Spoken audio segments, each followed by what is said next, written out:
Hey, Michael Shuster here. Many people have always dreamed of having their own cottage. And since COVID-19, it seems more people are making that dream a reality. Possibly because they've saved money due to non-travel or no camp for the kids and things like that. Or they just want more space, or different space, and a change of scenery. It might also be more justifiable since more people are working from home these days and will likely continue to do so. Let's face it, doing your work from your living room, looking out at the lake, or sitting on the dock with a computer doesn't sound like a punishment.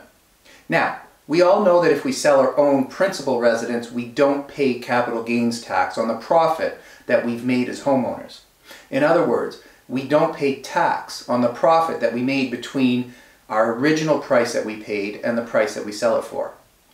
But I'm often asked if a second home, like a cottage or a vacation property, is exempt from capital gains tax also.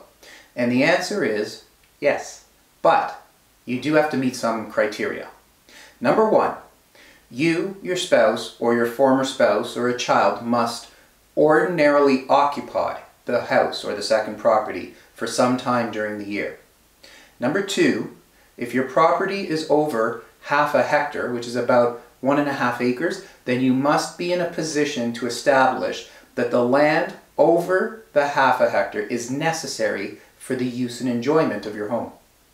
Number three, your second property or your cottage cannot be rented out or used by non-family members. Number four, you have to have been a resident in Canada throughout the time period of ownership of the property. Number five, as a general rule, you can claim the principal resident tax exemption on only one home at a time. So you don't want to sell both of your principal residences at the same time. Number six, subject to new rules that were introduced in 2016, it might be possible for certain trusts to claim the principal resident tax exemption, provided that a corporation is not a beneficiary and the trust designates a beneficiary or their spouse or common law partner or child of the trust who ordinarily lives in the property, referred to as a specified beneficiary. But that's definitely a more detailed conversation that you should have with your accountant or your lawyer. By the way, as Ontario's first real estate divorce specialist, I can also confirm that much of what I've just shared applies to whether or not more than one property can be deemed a matrimonial home. In other words, when a couple is getting a divorce and selling the matrimonial home, one spouse can't do it without the other spouse's agreement or consent. And there's a specific signature required on the sale agreement called spousal consent for the sale to be binding. But sometimes a client will ask me to sell their cottage or a second property without the spouse knowing because they might have owned it prior to marriage and therefore they don't need spousal consent. Not always true. If the couple or the family used the second property on a regular basis as a family, then the second property can also be considered a second matrimonial home, and therefore the same laws apply as when selling a principal matrimonial home. So it's very similar between more than one property being deemed a matrimonial home and getting the tax exemption, the principal residence tax exemption on more than one property.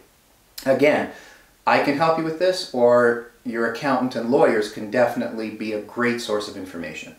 If you're thinking of buying or selling a home and want to talk more about the principal residence tax exemption and how to do it safely and smoothly and profitably, I'm always happy to chat.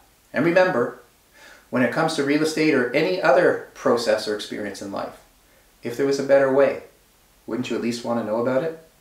If you have questions about buying or selling real estate, mortgages, investing, the real estate market in general, selling a matrimonial home and divorce, or anything else real estate related, just send me an email, mike@TheREguy.ca. It's always confidential, never any obligation or pressure. I just love to help and I love to talk real estate. Thanks for watching.